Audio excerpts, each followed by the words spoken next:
order. It's 9:33 a.m., June 24th, 2025. I'm Robert Kettle, Chair of the Public Safety Committee. Will the committee clerk please call the roll? Chair Hollingsworth. Here. Or, sorry, Councilmember. Councilmember Moore, excused. Council President Nelson. Present. Councilmember Saka. Here. Chair Kettle. Here. Chair, there are 4 members present. Thank you. And in addition, we have Councilmember Rink join us. Welcome. Not on the committee, but as always, welcome to join. If there is no objection, the agenda will be adopted. Hearing, seeing, no objection, the agenda is adopted. For chair comment today, I wanted to note that we're basically at the 18-month part, of this term of the majority of the council. And it's really important because this also marks the 18th month of our efforts to address our public safety challenges. We have a mission that focuses on the need to create a safe base in our city. And we have a vision that seeks, for example, to have time where our children can ride safely on our buses. And we noted that with King County Metro at the last meeting. Or have businesses not have the need for private security. And we have a plan that acknowledges a common thread across all these public safety challenges and the permissive environment that was been allowed to grow in our city. This plan, our strategic framework plan, has 6 pillars. Pillar 1 is SPD staffing. And we've seen improvements across the board. A year and a half ago, I said to the men and women of Seattle Police Department, give us 1 year. If you're looking to transfer, if you're looking to retire, give us 1 year. And in that year, under the leadership of the, with Council President, with the Governance Accountability and Economic Development Committee, we have our recruitment and retention bills, and we have our lateral recruit bonus bills coming through. Through our Select Labor Committee, we have our SPOG interim agreement. And I would argue even more importantly has been the leadership of the council and this committee in this area. It's about showing up at roll calls. It's about being there. It's about engaging at community meetings. It's really important, with particularly those with SPD. Oftentimes I've been told that I'm cheerleading, or some of us are cheerleading. It's not about cheerleading. This is about supporting and being there and showing leadership. That's different, and I think that's a very important point. So I thank my council colleagues on the city council for doing so. Pillar 2 is ordinances. We have new or renewed ordinances. SODA, which in fact is having a difference on the ground. SOAP, our street racing bill, and we just had recently our after-hours establishment bill. We have updated ordinances like less lethal weapons, crowd management. Our chief of police investigation ordinance had to be updated. And today we're looking at the chronic nuisance property bill and looking to update that. Pillar 3, vacant buildings and lots. We passed our number 1 bill, and not by accident, was with the fire department, dangerous building abatement. From June to June, we have demolished 41 buildings that are a public safety threat to our communities, or remodeled 34 to make them safer for our communities, for a total of 75 buildings abated. Throughout the whole of 24 and 25, the numbers are 67, 37 for a total of 104 buildings that have been made safe for our communities, either being demolished or remodeled to one degree or another. I should also add we passed the fire code in support of the fire department. Pillar 4, graffiti. Again, think about the permissive environment. Today we have our graffiti bill, and there's other efforts on graffiti here in the council and elsewhere. And it's really about, and we have also done this through the budget process, and I'd like to thank Mr. Jackson and the graffiti team on the executive side, and plus the efforts on the budget process. And we need this to be a complete all-hands effort. Pillar 5, public health. We did have our EMS levy that we passed last time, but it's our support for CARE, and then also groups like LEAD, and part of that interface between public safety and public health, because as I've said many times, we cannot succeed in public safety if we don't also succeed in public health. And then Pillar 6 was to engage in a One Seattle way with King County and Washington State. And our 2 meetings from now, the 22nd of July, will be a King County Day, and we'll have more on that coming up. Separate from the plan, but kind of underlying everything, is the idea of technology, particularly with our SBD staffing challenges. On this front, our bills include the Real-Time Crime Center and CCTV, Automatic License Plate Reader, ALPR, and just recently, last time, Star Chase. These bills are making a difference. You're going to find during the course of July and between now and this recess, how these bills, how these systems are coming online and are making a difference for our efforts to create a safer city. And our efforts have also been documented in our consent decree resolution. Actually, before going to that, I wanted to give a shout out to Councilmember Hollingsworth, because we also had some other technology pieces like Call You and the Hotchkiss Throw Phone that were done through the Parks, Public Utilities, and Technology Committee. I almost forgot that, but thank you. Also wanted to note our efforts have also been documented in our consent decree resolution. Thank you, Vice Chair Saka. And we also took a stand on the defund pledge. It's important now to bring all these bills up, the fact that what we've done, but it's also important that we show that we're working with the executive, because key is to put these bills into operation. And it takes time, the budget process and the like, but it's happening. And it takes time. And it takes time for these things to have effect on the ground, and we're doing that.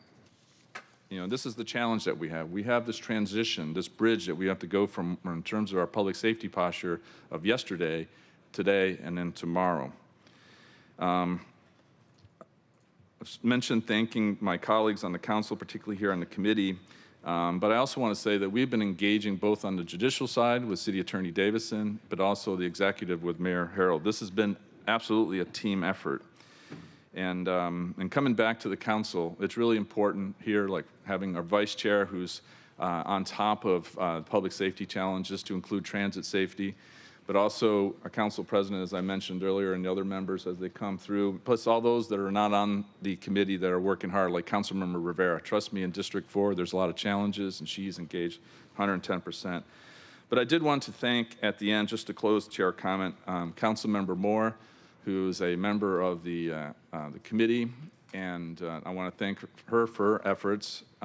SOPIN was a very key piece of legislation, stay out of areas of prostitution, and her support for all the bills, and all but one voted for in terms of the efforts that we do with very mindful and relevant amendments oftentimes. And so I just wanted to thank Councilmember Moore for her efforts for public safety, particularly up north with the North Precinct, her district, but really the whole of Seattle. So with that said, with today's chair comment, we'll now open the hybrid public comment period. Public comment should relate to items on today's agenda or within the purview of this committee. Clerk, how many speakers are signed up today?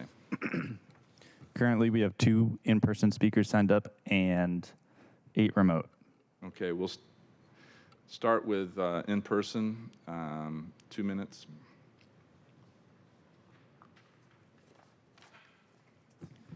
The public comment period will be moderated in the following manner. The public comment period is up to 60 minutes. Speakers will be called in the order in which they registered. Speakers will hear a chime when 10 seconds are left of their time. Speakers' mics will be muted if they do not end their comments within the allotted time to allow us to call on the next speaker. The public comment period is now open, and we'll begin with the first speaker on the list. The first in-person speaker is Aaron Goodman. Morning, and I'm Erin Goodman, Executive Director of the SODO Business Improvement Area, and I think this is my second meeting of this committee in a row, and I think that speaks to exactly what you were just saying. There's a lot happening in this committee, and I just want to thank you for your attention to some really important issues. I came here today to say my support for the nuisance property ordinance that's on the board, because as I spoke to you and last week in a letter, we deal with illegally operated nightclubs. But a lot of the activity that's impactful from there is not happening inside the club. It's what's happening outside. And while we did have a homicide in one of our clubs, we have had over 500 shots fired in the last 3 years around clubs. 80 shots at the one over by, T-Mobile Park. 50 shots in front of Supernova, 50 shots over there. It is a significant attraction, but they're not inside the club. I sent you a video that shows the significant pedestrian and vehicle safety issues that happen outside of these establishments. Additionally, what I did not share with you at the time was the impacts to neighboring property businesses, from folks hanging out on their property and leaving garbage, graffiti, and all of that. So strongly support the expansion of this bill to support the nightlife. I also couldn't stand up here and not plug the graffiti bill, which is a major issue in SODO as well. And also, all of this needs to be supported by our police department, and confirming a permanent chief is very important to having a police department. So I get to talk on all three. So thank you guys and have a good day. Thank you, Ms. Goodman. Steve Rubstella. All is nice, maybe at 50,000 feet, but I'm speaking from the street level. And we still have major problems. Now, my understanding is there's less than 10 detectives in Seattle right now. Assaults are pretty much ignored.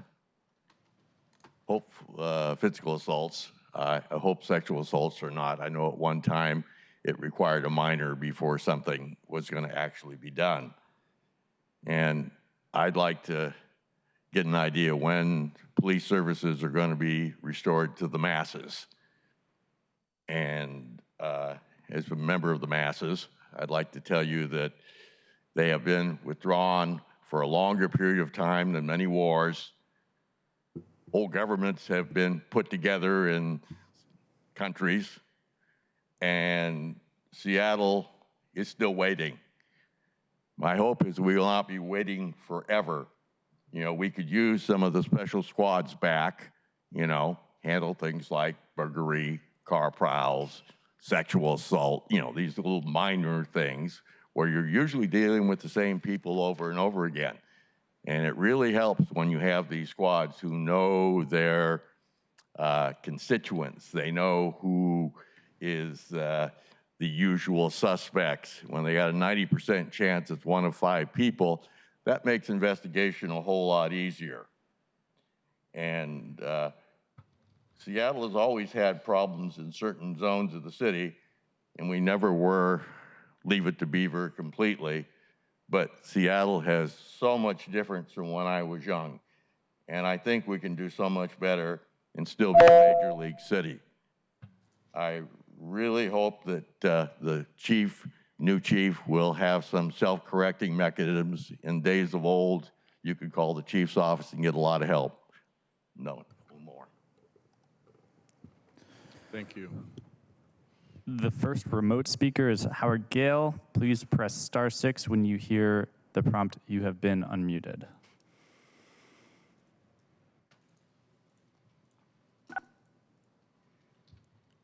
Good morning, Howard Gale. Today you will consider the confirmation of Shon Barnes as Chief of Police. In response to questions from council members, Chief Barnes stated the SPD, quote, holds itself accountable through many systems of critical self-analysis, such as the Force Investigation Team, the Force Review Board, and our ongoing commitment to analyzing performance to achieve better outcomes, unquote. Yet, just 3 months ago, we witnessed SPD's brutal killing of urban CA at the West Seattle Police Precinct, the 14th similar SPD killing in less than 14 years of a person in crisis with an edged or no weapon in their hand. In every one of these 14 cases, all of Seattle's accountability systems determined or accepted these killings to be, quote, lawful and proper. Yet, in countries like Britain and Japan, police resolve these incidents without killing the person in crisis. I'd like to focus on Chief Barnes' statement that in protest, quote, protecting people first and property second is sound thinking in this regard. If so, then Chief Barnes must publicly explain what he will have his officers do when, as we have seen recently in Los Angeles and all over the country, federal agents egregiously violate people's Fourth Amendment rights enshrined in the U.S. and Washington state constitutions, providing protections against unreasonable search and seizures and the need for warrants or probable cause in targeting individuals for search or detainment. Will Chief Barnes have SPD officers, instead of enforcing laws protecting property, have them act to protect people against the far greater crimes involving Fourth Amendment violations, illegal search and seizure, and the complete denial of rights and due process? Will Chief Barnes have officers demand the identity of federal agents, demand to see warrants or evidence of probable cause, record the interactions, and obtain the names of people subject to these abuses? Chief Barnes, we do not need performative statements from the police chief about theoretically being arrested by federal agents. We need our police chief to give clear direction to his officers to actively protect the rights of people in Seattle so that they do not get illegally seized and disappeared themselves. Thank you, Mr. Gale. Next up, we have Alice Lockhart.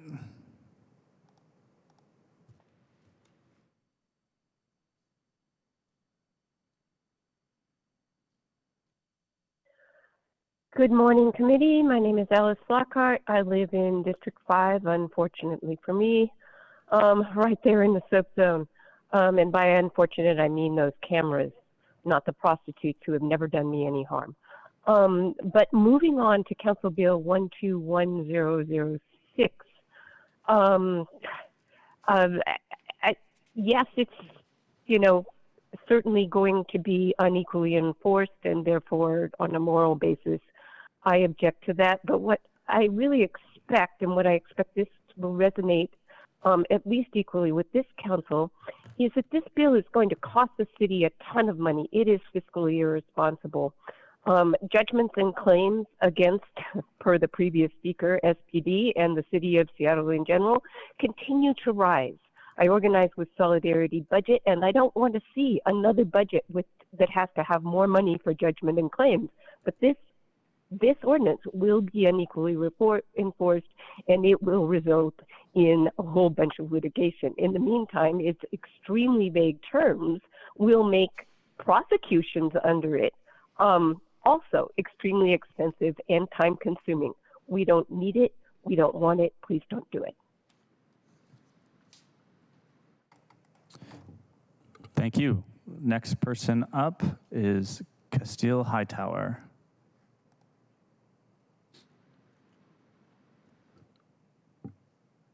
My name is Castile Hightower. I'm speaking in regard to the confirmation hearing for SPD Chief Shon Barnes. I am the sister of Herbert Hightower Jr., who was murdered by Seattle police while experiencing a mental health crisis.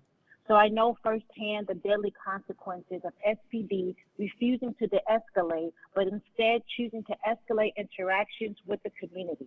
My question is, how will you prevent continued escalation surrounding ICE with an SPD scope of involvement, along with preventing police brutality towards community members who are exercising their constitutionally protected free speech, and all other interactions with the public, like the killing that happened just March of this year, so that no more people have to live with the tragic reality that my family and so many like mine continue to face. Thank you. Thank you, Ms. Hightower. Next up, we have Alberto Alvarez.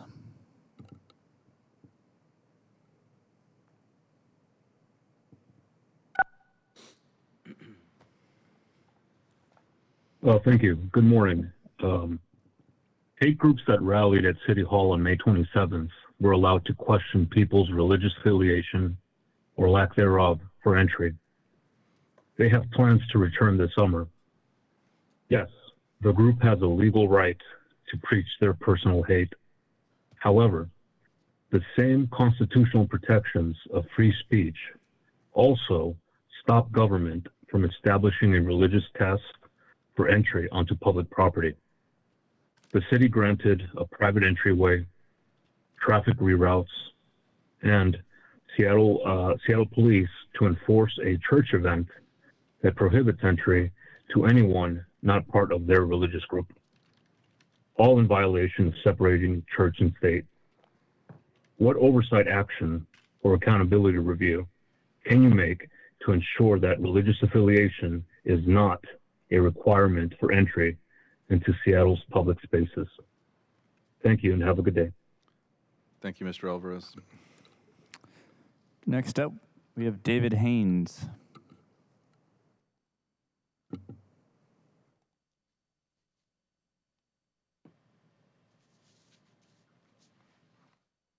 Hi, thank you, David Haynes. Maybe we should have a requirement that all cops have to stay sober in between shifts, and they're not allowed to have more than one beer on weekends and vacations or the night before returning to work. And the bartenders who keep over-serving them need to be fined or shut down. That said, out of all the crime hotspot nuisance buildings and motels, how many have been shut down properly and torn down completely and then redeveloped with emergency hotel housing or affordable housing, or any semblance of progress in the neighbor of slum real estate? Is council going to prioritize persecuting graffiti artists on vacant buildings as if they're the scourge of community because 79% of them are white, trying to change the skin color percentages incarcerated and to blame for what makes it unsafe? This comes from the same mayor who's been running interference for his criminal underworld neighbors of his childhood who are presently conducting uncivil war on community with rival drug gangs, escalating most of the violence, while the mayor acts like we got to sympathize with the devil and be one Seattle that's unsafe to live, work, play, eat, and visit. Where is the real proactive crime fighting that shuts down all the predatory drug pushers and all the open drug markets? And where is all the trespasses and questions of all these junkie thieving repeat offenders who need to be put on a court-ordered path to break their addiction in some sort of authorized encampment, maybe set up by the National Guard within 24 hours with community service officers as security and service providers on site? And where is the noble use of technology where a drone would follow back two predatory drug pushers on bikes and scooters using stolen debit cards to rent transportation who go back to the stash house to get another supply? This is the type of crime that we need to combat.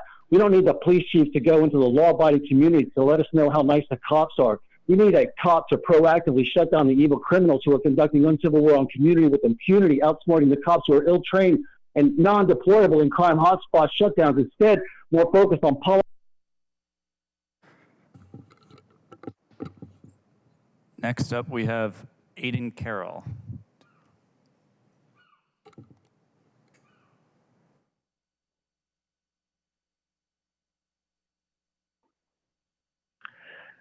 Well, I don't agree with the previous speaker, but I want to keep the focus on the fact that these policies are a mixture of a problem we don't have and a solution to the problems we do. These laws are not only vague, they cannot effectively address the public safety issues that they claim to.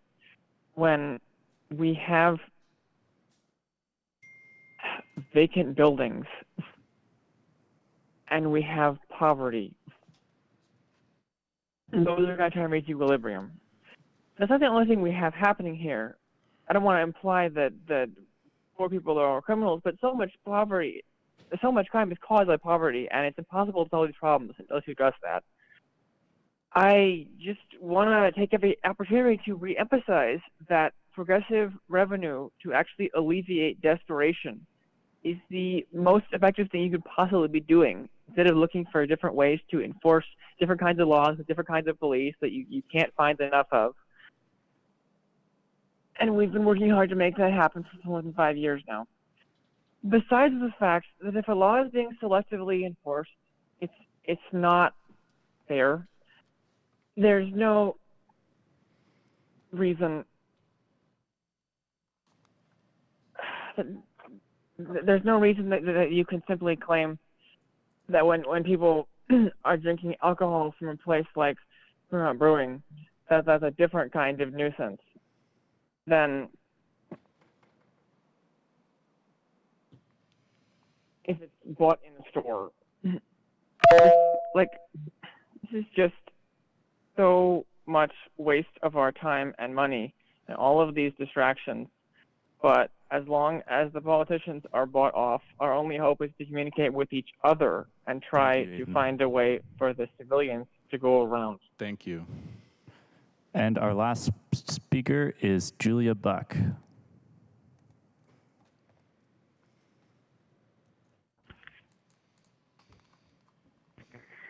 Good morning, Council. My name is Julia Buck. I'm a resident of District 6. I am calling to express some concern over the updated language regarding nuisance properties in terms of broadening it to be events that occur in proximity to a building or to a property rather than on a property, or related via a nexus, which is also not defined in the text that I can see. I am concerned because this law change seems to be designed so that the law can be applied to multiple properties at once or entire blocks, potentially over a single set of problems.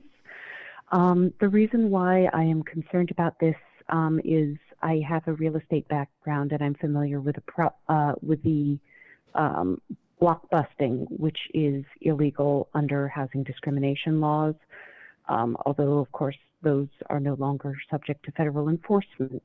But the practice of block busting was making a call to a white neighborhood indicating that a non-white family was moving in, and that caused a panic, and the homeowners would sell their property for cheap, and then the homes would be resold to non-white families at an exorbitant marked up rate. This would sort of be an inverse where the law could potentially be applied in the future to apply fines to, say, an entire block that has potential for property development as long as someone calls in criminal complaints. This would force people to sell their properties at below market value under duress and potentially facilitate gentrification. Thank you, Julia. Thank you for your attention to my concerns. Thank you.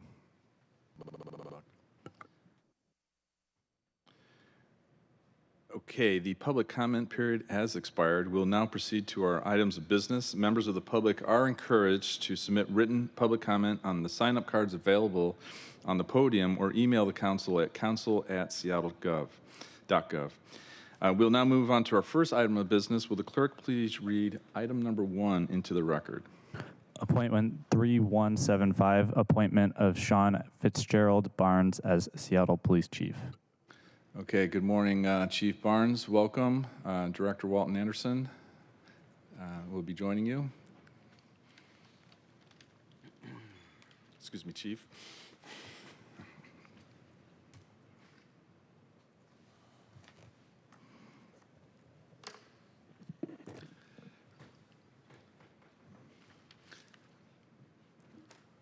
I understand we'll have some remarks, and then I'll move the item.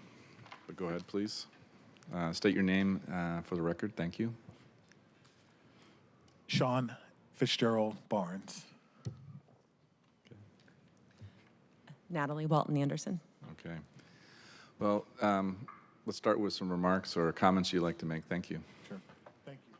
I will start with a remark and then comments. Happy birthday to Addison Mackenzie Barnes, your 14th birthday. So I wanted to put that out there since I couldn't be with her today.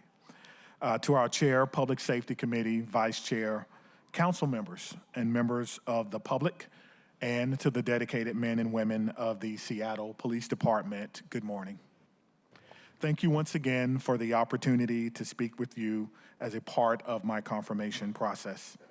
During our first hearing, I shared my journey into policing and the experiences that shaped my leadership philosophy. Today, I would like to focus on the current state of the Seattle Police Department, the progress we've made over the past 6 months, and the path forward. When I assumed leadership of this department, I was clear-eyed about both the promise and the challenges ahead. The people of Seattle deserve a police department that is effective, trusted, and continuously evolving to meet their needs. I am proud to report that under our current strategy of Seattle-centric policing, which was previewed during our last session, we're seeing real results in crime prevention and, most importantly, collaborative public safety. As of today, homicide is down 37% in our city, and the clearance rate stands at 73%. Robberies have declined by 16%, aggravated assaults by 7%, and burglaries by 23%. Motor vehicle theft, a top concern for your constituents, has decreased by 27%, and we're seeing clearance rates above 60% across multiple crime categories for cases assigned to our detective units. But these are not just statistics. They represent real people, safer streets, less trauma, and stronger neighborhoods. And with your approval of the Star Chase technology, in addition to our expanding use of ALPR, public space cameras, and the Real-Time Crime Center, we're putting in place an intelligence-led and modern infrastructure that reduces dangerous pursuits while enhancing our investigative capacity. But numbers and stats alone do not build trust or make people feel safer. Community safety must be defined with our community. I am firm in my belief that true public safety happens when everyday people work alongside of those of us who are inside the system to determine how to define, implement, and achieve public safety. The council plays a critical role in this effort by translating public sentiment into legislation, policy, and funding. Together, we can ensure that our vision for community policing is grounded in listening, respect, and in shared responsibility. Retention and recruitment continue to be my top priority. In the first half of this year alone, we have hired 87 new officers, matching our total hiring for all of 2024. Our net staffing increases stands at 47 officers, a significant improvement over last year's net gain of just 1. And the numbers are increasing daily as qualified applicants are completing our backgrounding process. This is progress, but we must do more, particularly in attracting and retaining women and people of color. Our commitment to the 30 by 30 initiative is aspirational, but is also actionable. This fall, we will launch a women-only leadership training, defensive tactics training, and we've begun issuing tailored ballistic vests for our women employees. We're also preparing to receive recommendations from the Imagine Institute's report on childcare, because we believe in creating a supportive environment for our employees. As such, our commitment to officer safety and wellness is unwavering. Every shift, every day, we prioritize officer safety, not just through equipment and tactics, but through emotional, psychological, and peer support. Our chaplain program, counseling services, financial wellness, and recreational activities reflect a holistic approach to public safety, which begins with caring for those we work with. Throughout the course of my career, I've been deeply committed to continuous improvement. For the Seattle Police Department, that means confronting hard truths, building new systems of accountability, and never settling for the way things have always been. It means refining our policies, evaluating de-escalation training, and investing in technology that supports both public officer trust and effectiveness. It also means aligning our efforts with the city's broader One Seattle vision, working collaboratively with other departments and the communities we serve. Seattle has the opportunity to lead the nation in what modern community-centric policing looks like. But to do so, we must be bold enough to change, consistent enough to improve, and united enough to succeed.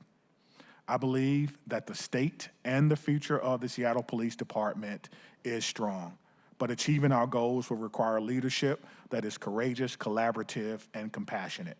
These are characteristics that define our city council and our mayor's office. I will end my remarks with a quote from the only American president who was a police chief and was a police commissioner, which was Theodore Roosevelt, who was the NYPD commissioner from 1895 to 1897. Now, I don't know if he said this as a result of being a police chief or being a president, but it always speaks to me. He stated, "It is not the critic who counts, not the man who points out how the strong man stumbles or where the doer of deeds could have done them better. The credit belongs to the person who is actually in the arena, whose face is marred with dust, sweat, and blood, who strives courageously, who errs and comes up short again and again because there is no effort without error, but who does so to strive to do good deeds, who knows great enthusiasm, devotion, and who spends himself in a worthy cause, who at best knows that in the end, at least if he fails while daring greatly. I believe we can fulfill our mission to build a safer, stronger Seattle and one that works for everyone. Thank you. Thank you, Chief Barnes. Ms. Walton-Anderson, anything to add or? No? Okay. Well, again, welcome to you both. And I'd like to welcome back my Vice Chair, Vice Chair Saka, who couldn't make the last meeting. And as usual, I always go to my Vice Chair if there's any comments or questions that you may have. Thank you, Mr. Chair. And regrettably, I couldn't be here that last meeting. I had a horrible flu and was bedridden. But I went back and watched the tape of that first session. And so, but it is a pleasure to have you appear before us with me joining today. So thank you, Chief Barnes. Couple questions. First question pertains to gun violence. And I'll say, as a council member and vice chair of this committee, I've been very encouraged by your commitment on, among other things, looking at data and focusing on community engagement regarding gun violence. But you've been in office, albeit on an interim capacity, now for about 5 months, a little over 5 months. My math offhand serves me correctly. Can you talk a little bit more, Chief, about what changes you have made since becoming interim chief that you felt with respect to gun violence, that you felt were lacking at the department to address, again, the issue of gun violence, and what have been the initial results, and what additional opportunities do you see that may lie ahead on a going forward basis? Sure. Thank you for that question, and we're glad you're back. We're glad you're feeling well. Gun violence is something that is certainly related not only to our crime rate, but it's also related to the fear of crime. When community members at meetings that I go to talk about being fearful of crime, they talk about hearing gunshots. They talk about not knowing the origin or the destination of those gunshots. And so that's something that our department has always taken very seriously. Some of the changes that I've made since I've been here is we normally do a weekly, what we call a gun call, where we have our partners, federal partners, local partners, our intelligence group, to discuss the incidences of gun violence that we have heard, whether it's shots fired calls or whether it's a homicide or whether it's a robbery. If it involves violent crime, we have that meeting. We've expanded that meeting to 2 days a week so that we can get ahead of what's going on the weekend, which tends to be, for most cities, where you see an increase in gun violence. And then after the weekend is over, to reflect on how well we did and any changes that we need to make. Number two, we're certainly working, I think, with some of our task force officers to make sure that if there are persons who are repeat gun violence offenders, that those charges are not only brought federally, but if we can bring those charges to our King County prosecutors, then we can do that. We're working together to bring better cases for prosecution using our intelligence group and, of course, our detectives. We did try to create a group of officers specifically for proactivity, but that was not able to be actualized because it is a volunteer basis and there's so much competition for work that we were not able to fill those on a consistent basis, but we still have that available for officers and commanders. We are empowering our precinct commanders to work across different bureaus, different divisions, different sections to ask for help. We've implemented the help of other units that traditionally have not given us proactive patrols to help with some of the proactive patrols, to include even our SWAT teams and our harbor patrols for some of our parks with boat launches on them. And so we're trying to work together as a team. In addition to that, we are certainly a big proponent of community violence interrupters. I have a meeting later today to discuss how we can engage the community more in doing some of that. And then I think lastly, just our commitment to the community. The officers and precinct captains, I think, have increased their number of community engagement opportunities. We're talking about this at meetings. We're making people aware, I think, of the trends that we're seeing. We're asking for their help. We're asking for them to talk to their parents and their families. And we're also spreading the message about not leaving guns in your vehicles. We have an enormous amount of guns that are stolen from vehicles, and those guns tend to end up in the wrong hands. And so when we do recover those weapons, we do what's called a trace form. And that trace form helps us to understand the origin of where that weapon may have occurred. And what we're finding is some of these weapons are being put in the hands of people because they're stolen from vehicles. So we're asking people to take their weapons inside and to secure them properly. Thank you. Next question on violence. In your assessment, Chief, how can the council, through legislation or being an effective partner during the budget process, best help and empower you and your department to help drive down gun violence and start seeing better results? Yeah, I think the council has been amazing partners since I've been here, at least, on doing some of that. You know, putting up or helping us develop the real-time crime center we think will help. We've already solved, at least I know, one incident of shots fired that was caught on camera. I'm not sure why that occurred, but we're able to make an arrest safely, actually. Not able to intrude on someone's personal privacy that wasn't involved. And so being laser focused on that certainly helps. I think that, you know, when it comes to our staffing, certainly what the council have done to make sure that this job is attractive and that when people come here, they can take care of their families and they can live certainly helps. The support, I think, that we have received, that I have seen from city council members, such as yourself, Councilwoman Kettle, and others who have gone to lineups or briefings, who've talked to police officers about what they can do. You know, we do have some crimes that are on the books that we're trying to re-educate our police officers on what they can and what they can't do for some of the lower level crimes, which we think will have a greater impact on what we're seeing with gun violence. But the final thing is that we have to keep the lines of communication open between my office and all of council members.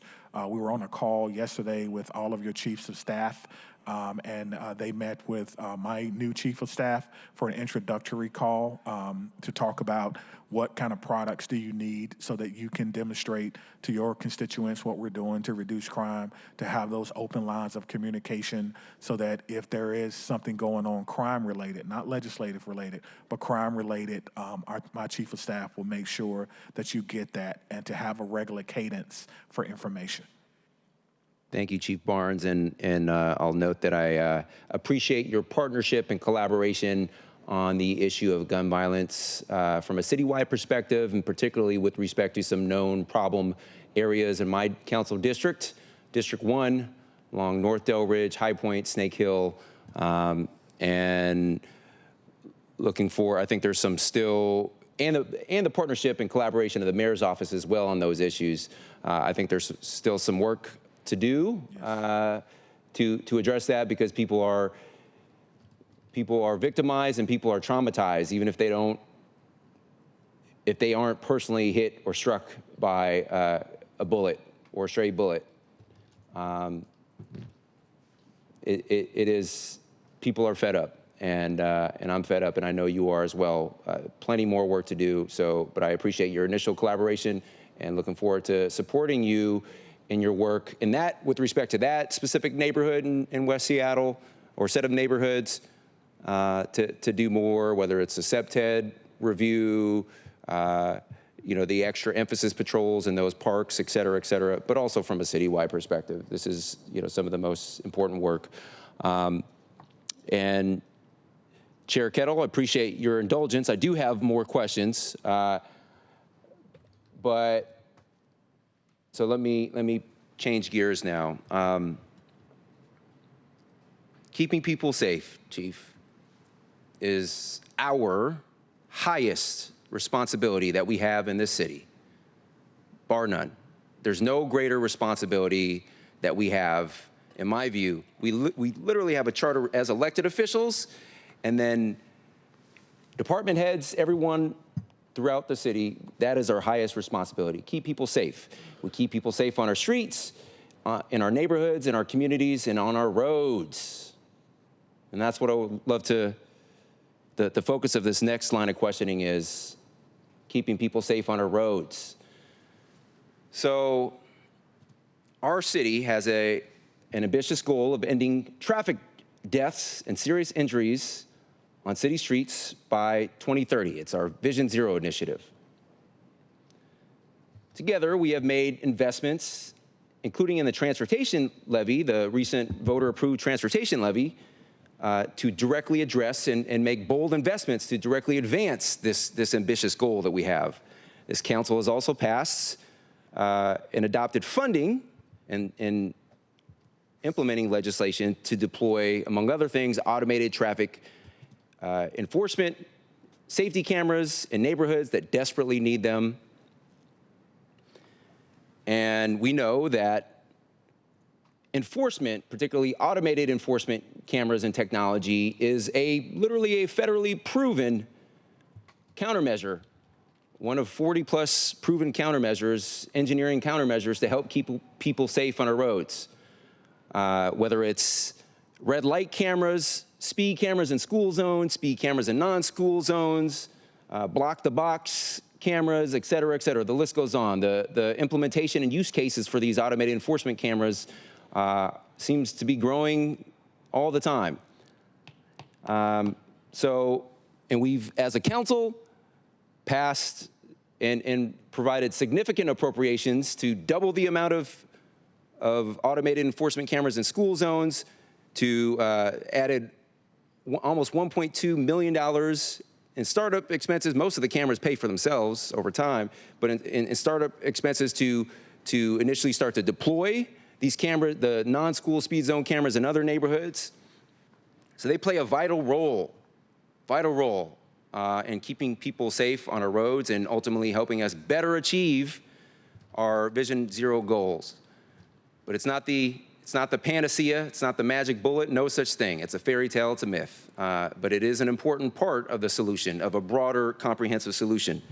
That said, as we've learned, this council has authorized the deployment 7-8 months ago now of doubling the number of schools or speed zone cameras in schools and $1.2 million for non-schools.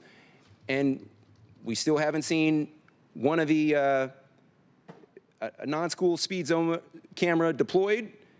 And I think the department is making good initial progress on some of those deploying those school speed zone cameras. Bottom line, it takes work. It takes to fully operationalize and implement these investments that we do here in partnership with the mayor. Work and time, unfortunately, and I'm ruthlessly impatient, but it does take some time to do it right. So even when we do fully operationalize these automated enforcement technologies, automated enforcement technologies today don't cover things like reckless driving, distracted driving, which are huge contributors to some of these traffic deaths and serious bodily injuries on our road.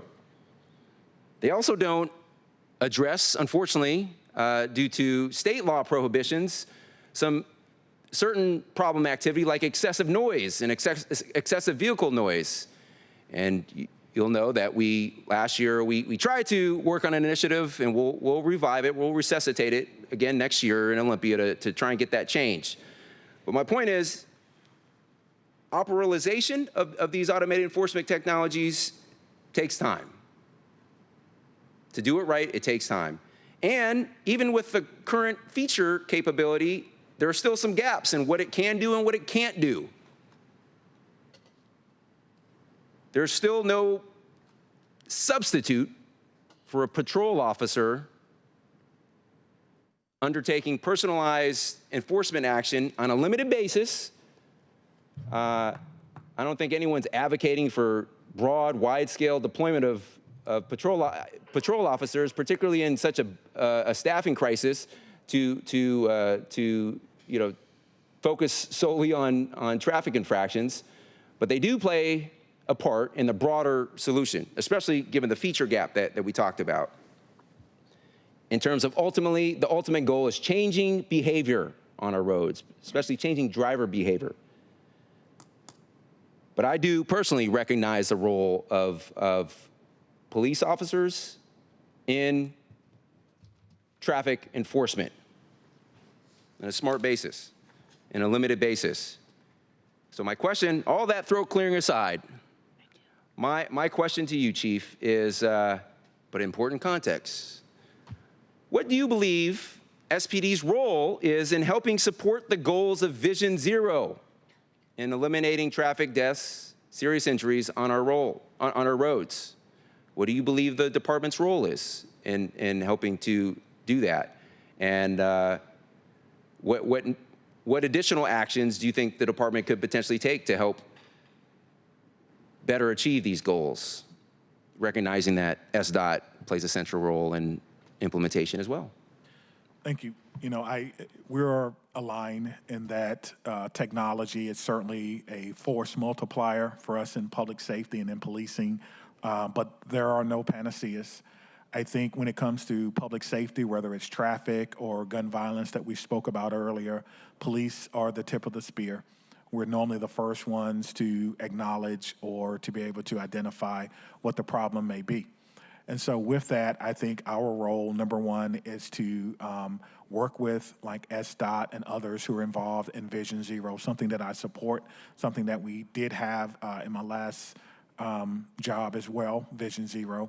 And we work together, and I assume we will do the same thing here. We have data that we can provide as to where we're seeing the most dangerous collisions. And in my former job, we developed what we call the high injury traffic network.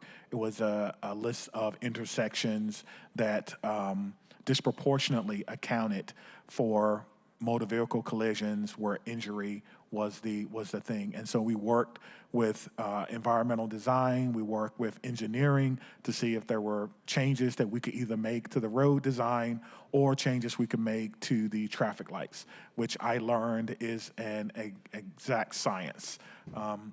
Those traffic lights, changing those changes almost the landscape of an entire section of your city. So it's not as easy as making flashing lights or making the light red longer. It's a whole science behind it. But making sure that we can provide data to our other Vision Zero partners is important. Enforcement is important. It is certainly not the only thing. We've been writing traffic tickets since the beginning of time, and we're still writing traffic tickets. So it's usually a poor indicator of change behavior, but it certainly does help. I know we have a traffic unit. We also have a special assignment, I believe, going on now where we have a cadre of officers who will be working or are working with our traffic units, whether it's our motorcycles or whether it's other type units to enforce traffic, but that is not a permanent solution. And so once we get back to full strength, we'll look to, of course, making sure that we have those particular units fully staffed, and so that most important, they can be at the right place at the right time to make sure that we can slow down behavior and change behavior so that people are not getting hurt in accidents. Thank you, Chief. And as chair of our city's transportation committee and vice chair of this public safety committee, I would encourage you to continue to partner closely with SDOT and the mayor's office to figure out how we can best, work across these silos and address the issue of traffic safety through enforcement in your role, but also through like SEPTED and working with the departments to design, and other engineering solutions as well. But make no mistake, enforcement is part of that. So thank you, Chief. Appreciate your feedback here. No further questions, Mr. Chair. Thank you, Vice Chair. And yeah, we did turn into a transportation committee there for a second, but I'm on transportation too. And I mentioned transit safety earlier. This is a really important point. And by the way, parking enforcement. The city made a mistake years ago when we pushed it to SDOT. It's back where it belongs now, and that's another area of interest for me. I'm just going to put a plug in for parking enforcement and doing those pieces too. The little things count. Council President. Thank you for being here. We're at a critical moment in the city's public safety trajectory. It's great to hear that we've got a net positive of 47 so far, and as compared to 1 last year. So here's my question is about the community response group. The community response group, it was formed in, I believe it was October 2020, with 100 officers. And the unique thing about this group is that they are deployed citywide, not assigned to any precinct, and they're deployed to respond to what's needed in the moment. And it's my understanding that they also do some proactive policing as well. And that's really great, because I can't tell you how many times I get the question similar to, I can see people right there selling drugs on the street out of an RV or whatever. Why aren't there more, why isn't there anybody kind of sort of proactively going after that? And so my understanding is that this group is important for many, many things, including just emergency response. And I would like to know how much it's down by now, or how many people are in that group anymore. And do you have any plans to add to the numbers as we staff up so that we can respond to those kinds of questions or issues that I hear about a lot? You know, sort of the more low-level things that people do notice and think that there should be a more sustained or a presence from SPD. So I agree with you that proactivity and crime prevention is number one. That's number one for me. I've said that my entire career. I said it in our first session. We have to create ways to have more proactivity. Our community response group does an amazing job for us, but they are, quite frankly, pulled in many directions. They're usually the first ones we call when there are protests or special assignments or things that are going on. What I would like to see as we staff up, which we're going to get there, but as we staff up, I would like to see more proactive units assigned to the precincts. I think the precinct captains need and deserve their own cadre of officers who are proactive and can address the concerns in their neighborhoods.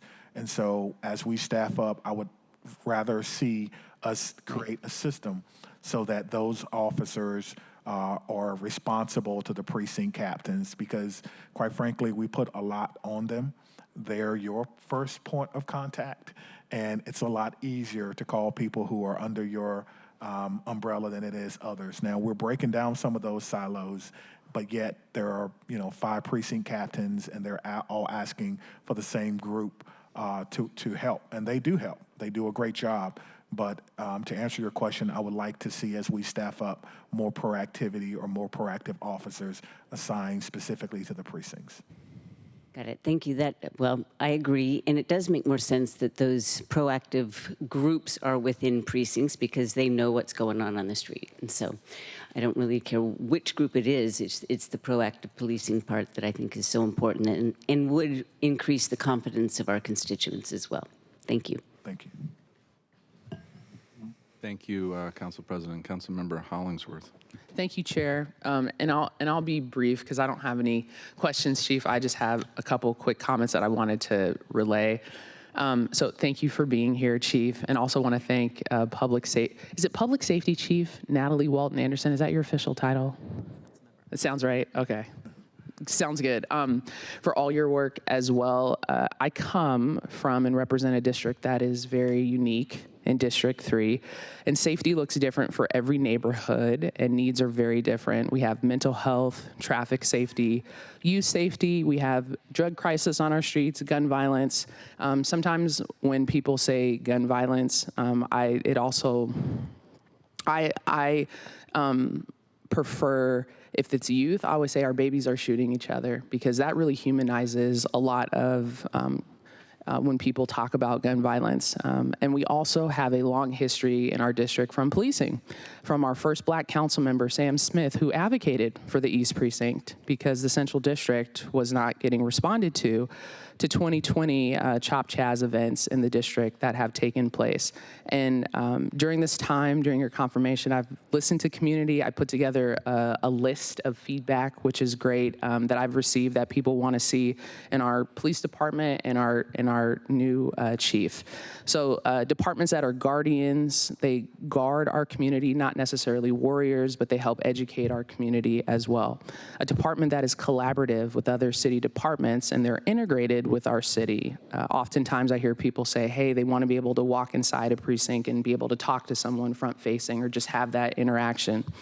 A department that's accessible to the community on all levels, from your captains, the chiefs, lieutenants, and officers. A department that's transparent and communicative. Recently, the social media communications with certain events in our city have been the right tone and direction and I really appreciated the social media content that has come from our police department in talking to our community. I think it has the right tone, and I love that. A department that respects, honors, and elevates women to different positions, and also our officers. A department that understands that tailored responses are needed. We have different generations that have different needs, and we're evolving as a society and keeping up with the times. I've heard that. A department that understands that most of our youth are not bad, but they're bored, and they need accountability as well. And we need to incorporate parent success in that community as well. I've had two friends that are my grade school friends that between the two of them have spent over 30 years in prison, and they went to prison when they were 18, 19 from the Central District, and they recently got out. And I remember we were at the corner, and they had never been to City Hall, but they knew the address. And we used to joke about it. Y'all know the address across the street to the county jail. And they would be like, yeah, 500 Fifth Ave. But they had ever stepped foot into City Hall. And a lot of kids just need exposure in our community. A lot of kids need resources. And to understand our city is filled with so many resources and exposure. And just changing a kid's life just takes one moment for them to be exposed to something they've never seen before. Especially all these kids on social media, and they're seeing so much content. And so a chief in a police department that understands that kids just need to be exposed to good things that really will correct them on a different path. Also a chief that uses their platform to help transform some of the stereotypes of traditional policing. And last but not least, and hopefully I got all your titles right, Chief, because you're a father, you're a husband, you're a son, you're a brother, you are a Kappa. My family's Alphas over here, but it's okay that you're a Kappa, so I'll give you that. You have a PhD, you're a former history and teacher and educator, and oftentimes, Seattle does this a lot. America does, but Seattle particularly often looks at certain communities through the lens of criminal justice, and they pigeonhole certain communities through that. Our progressive Seattle sometimes looks at Black community through the lens of criminal justice, and that's it. And my goal and my hope is that you continue to use that platform to break those stereotypes, to educate people, for you to be able to continue to tell people about peace, small businesses, economic opportunity, healthcare, education, those pieces that can be integrated with our Seattle Police Department as well, and you can use that platform as well. And my ask is that you continue to stay rooted in your mission. What I do believe is that your heart is in the right place to protect our city. I know there are times where we all make mistakes, but you are human. And I know that you will do a good job for the city of Seattle. So those are my comments. I really appreciate your time, and I'll be sure to send these to you as well so you have them. So thank you. Thank you. Thank you, Councilmember Hollingsworth. I might add, Marine. Marine. My apologies, Mr. Chair, and a Marine. Councilmember Rink. Thank you once again, Chair Kettle, for allowing full council participation today for this important confirmation process. And thank you, Interim Chief Barnes, for being here today for this second round of questions. And again, for answering all of those questions we had for you in writing ahead of this process. For today, I just have 3 questions, and I'll jump right in. Just over 1 year ago, Amar Murphy Payne was murdered outside of Garfield High School. On June 6th, the 1-year anniversary of Amar's death and National Gun Violence Awareness Day, I and some of my colleagues joined Amar's family, classmates, and community in a walkout and rally against gun violence outside the school. Amar's murderer is still at large, possibly still walking in our neighborhoods. And I heard from numerous community members and local independent media that our community has not gotten the kind of regular updates on the investigation that we deserve from SPD's PIO office. So how specifically will you be directing the department to improve communication with our families on this important matter? And what specific improvements to transparency and media access can we expect from SPD under your leadership? Thank you. So to the family of a life that was lost, more than a life, potential and a life, that was lost outside a place that I've always believed should be a sanctuary, our public schools. Our officers and detectives continue to work that case. There's no such thing as a cold case in the Seattle Police Department. Obviously, during my first month, I got briefed on ongoing cases that we have yet to solve, and this was one of them. I was assured that our detectives are in contact with the family. There has not been a lot of communication with the community for a reason. Officers and detectives are following up on information, and we would not want to put anything out that would compromise the information, or when people come forward, we want to make sure that the information they're giving us is consistent with the evidence that we have in this case. That could not be the case if we gave too much information to our public. We are committed to resolving this one and many other cases that have gone unsolved, and I have full faith and confidence in our homicide unit and our detective units because they're working together on this particular case. Moving forward, I am very excited that we have a new communications director with us. As Councilmember Hollingsworth stated, even what we're doing on Twitter looks different, feels different, because her and her team are doing an amazing job, and they have a lot of ideas about it. I've always believed in, I guess the word would be over-communicating, but you gotta be careful about that. And usually throughout the course of my career, I've gone a couple of rounds with my detectives about what information we should or should not put out. But if it does not compromise the case, my belief is that the public has a right to participate in their own public safety. And you can't do that if you do not have all the information that you need. So you can expect a communication style that is open, that is frequent, and that is transparent. Certainly appreciate that. Thank you. And moving forward with my second question, last year the city ratified a partial labor agreement with over $170 million in officer raises and passed a budget with a roughly 15% increase to overall allocation for SPD. The city is facing at least a $250 million budget gap that this body is going to have to close in some combination of cuts, postponed investments, and additional revenue. We're all on the same team here, and if Seattle is going to do right by all of its employees and our residents, then we're going to have to make some sacrifices and shoulder our fair share of the work. And so, big picture, where are you looking in SPD's budget for the kind of reductions in expenditures we're all going to have to make in the next 2 years to ensure our city is able to keep its promise to both our employees and the people that we serve across the city? Yeah, I think we're doing that process now. I think some of our non-sworn positions are being frozen for salary savings. Obviously, we're not where we want to be with officer hiring, so there's salary savings there. And in my experience, reevaluating some of our technology licenses that are set for renewal or will be expiring is also a way to save money and give salary savings. But I do not want to turn back the hands of time on our recruiting and the officers that we're bringing in. Prior to the budget instructions, I gave them a mandate of 200 officers by the end of the year, which may have caused a couple of people to have heart palpitations. But once they came back, they said, okay, we can do this. I think our background investigations and what we're doing with HR, they're doing an amazing job. They're literally working almost 24/7 to make sure that we can get qualified people in. And I don't think that's an area where the city needs to turn back now. Fabulous, thank you. And my final question for today, my office has asked a number of questions related to how you intend to approach accountability and partner with our accountability bodies moving forward. And thank you for providing those answers in writing.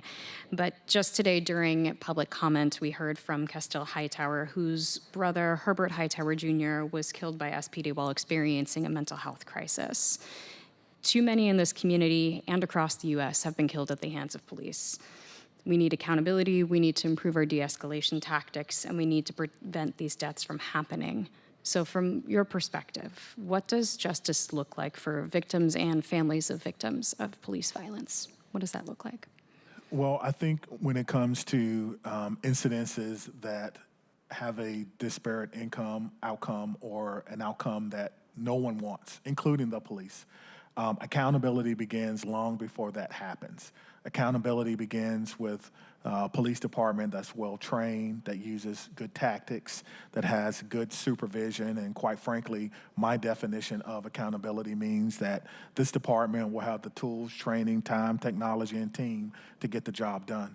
But accountability also means that we need our community to help us out as well, and to make sure that when you see the warning signs of mental health, when you see the warning signs of substance abuse, that you know where to go. You'll be surprised that many people don't know where to go. So they call 911, and then a police officer shows up. And so I've been working, or part of Seattle-centric policing that we debuted last time is making sure that people or officers have a resource list. So when we go to those calls and we see the warning signs, we can give out a resource list so that people know that the next time if something happens, if someone begins to escalate, who they can call for help. Because when people don't know where to call for help, they call 911, and then a police officer shows up. I want to be more collaborative in that. I want to be a partner with anyone in the community, whether it's government or civic or even our nonprofits. In my last job, we had an amazing relationship with our nonprofits, and we provided data that they needed to get their grants. We also applied for grants and did what we call pass-through grants. We had millions of dollars in pass-through grants that was given to us from the federal government and others, and we gave that directly to the nonprofits. And so I would like to do that here in Seattle because, again, we all work together to increase safety and decrease the likelihood that anyone gets hurt in a police interaction. Great. Okay. Thank you, Chair. Thank you, Councilmember Ring. Thank you for the questions. I'd just like to add thank you to the public commenters, too. There's overlap here. I'm not going to ask any questions. I'm just going to go 1, 2, 3 pretty quick because we are on some time challenges. Appreciate the question on communication. I've often said there's one way to go for communications as it relates to SPD, and that's up. And I'd like the direction that we're moving. Budget, a lot of things going on there to include some opportunities with Washington State. We need to be mindful of that. Accountability, really important. We have the general accountability and our accountability partners. We spoke to that last time. But it's interesting, too, because as the question was asked, and sometimes like with Mr. Gale, it's asked as well, it's like another version or another intersection of public safety and public health. And we have to get both sides right. And so in addition to the accountability with SPD, we also have to work the public health side of this challenge that we're facing. And I think that's important to highlight. And that came up with Ms. Hightower, but also Mr. Gale and some others as well. To the council president's question about, basically on view, kind of goes to Mr. Rostello's question. We are in this bridging moment where, public safety for the masses, for those neighborhoods, I believe that we're in this bridging moment, and I think it's important to do that expectation management, saying, yes, we're working there, but we're not there yet, and don't give the kind of false, and I think that's important for us as a city to be doing. I noted that there was questions regarding the protests from a couple. I understand, there's some lessons learned for the CMIC and those processes for, crowd management. And at some point, we'll get those reviews and we'll bring them to committee. I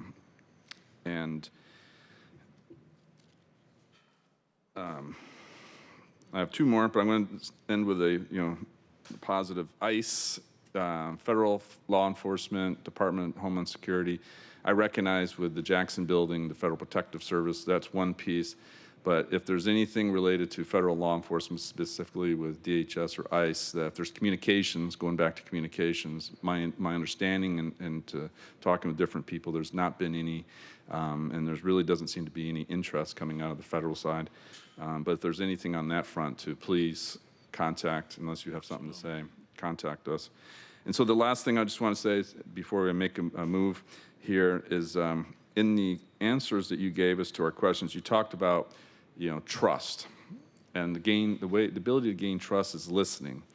And so I talked to a lot of people, have a lot of meetings, and in one meeting we're talking about the Native community, and how you met with members of the Indigenous Advisory Council and others, and that was important. And this outreach to all these communities, to include those communities that are suffering, like our Native communities, doing that outreach is really important. And so I appreciate you putting yourself on your own before the badge program for that. So thank you. So with that all said, I move the committee recommend confirmation of appointment 3175. Is there a second? Second. Okay, it's been second, third, fourth. It is moved and seconded to recommend confirmation of the appointment. Are there any final comments? Don't think so. Oh. One quick one. Thank you, Mr. Chair, and thank you, Chief Barnes, for your partnership over these past few months in addressing these complex public safety challenges. I appreciate your collaboration. Been very impressed with you and your approach. You are clearly very highly credentialed. You have the requisite knowledge, skills, experiences, and abilities to help us as a city better deliver upon our highest responsibility to keep people safe. And you came in at a time when we needed an outsider more than ever. And I hope there's this whole concept of the Seattle freeze. I hope it hasn't been too chilly for you in that regard. But I'm proud to be able to support your nomination today. You are very responsive. I think our city is lucky to have you. And I know, so Addison, is her birthday today? Is she your daughter? She is. Okay. Addison, happy 14th birthday. And, I, as a dad of 3 young kids myself, I also know firsthand that service often requires sacrifice. And unfortunately, today is a day that you're gonna have to make some personal and familial sacrifices. But I hope Addison and your whole family and your whole community, which is our community now in Seattle, understands that that your sacrifice is making an impact. And hopefully today will clear the biggest hurdle in helping you to become permanent chief, which reflects great credit upon you, your family, and the entire city of Seattle, our community. So that said, thank you, Chief Barnes. Proud to be able to support your nomination today. Happy birthday, Addison. And like I said, we are lucky to have you. Yes. Will the clerk please call the roll on the recommendation to confirm the appointment? Councilmember Hollingsworth. Yes. Council President Nelson. Aye. Councilmember Saka. Aye. Chair Kettle. Aye. Chair, there are 4 in favor and none opposed. Okay, the motion carries, and the recommendation that the appointment be confirmed will be sent to the City Council, and if please, to Ms. Addison Barnes as a birthday present to your daughter. My vice chair beat me to that, so happy birthday to her. And by the way, thank her for her service, and your other kids and your wife, because that's something that's not really understood by a lot, and it's really important. So tell Addison a special thank you on her birthday. Thank you. All right, thank you. Okay, we'll move on to our second item of business. Will the clerk please read item 2 into the record? Council Bill 120995, an ordinance relating to a new civil cause of action against graffiti taggers for illegal graffiti on public and private property and requiring restitution, adding a new section 10.07.055 to the Seattle Municipal Code and amending section 10.07.01 of the Seattle Municipal Code. Okay, thank you, clerk, and I want to thank City Attorney Davison for joining us for our second bill, joining with Mr. Lindsay, also from the City Attorney's Office, and I believe Mr. Doss from Central Staff. Thank you very much for joining us. Please state your name for the record and begin your presentation. Hello, good morning. I'm City Attorney Ann Davison. Scott Lindsay, Deputy City Attorney.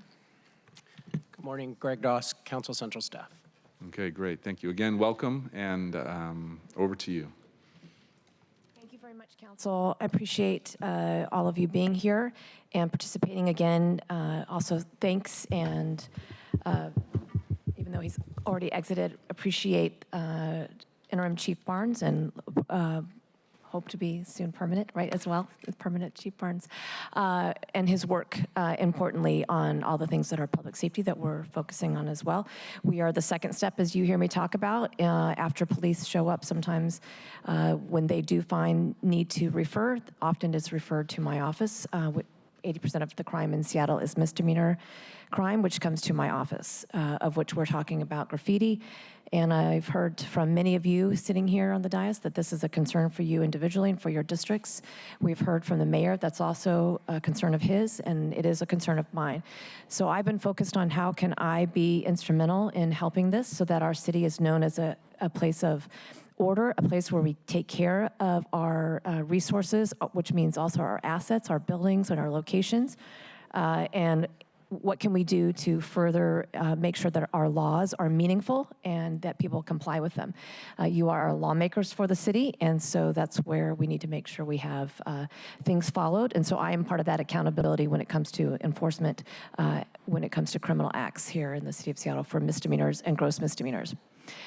So what I'm coming to you with today is a legislative strategy that you can be partners in the support for this topic in regards to our city, the illegal graffiti action that we see happening so much and is so prevalent throughout our city. I'll say recently I hosted many city attorneys from across the country to our beautiful city. They had not been here before, and several of their locations I've been at, and they do not have the same battle that we have in regards to graffiti. So despite there being large metropolitan areas, we have this significant problem that we seem to be able to need to get under control as we help to support our small businesses and our property owners and the good stewardship of tax dollars, because we have to expend a lot of them in the cleanup of this.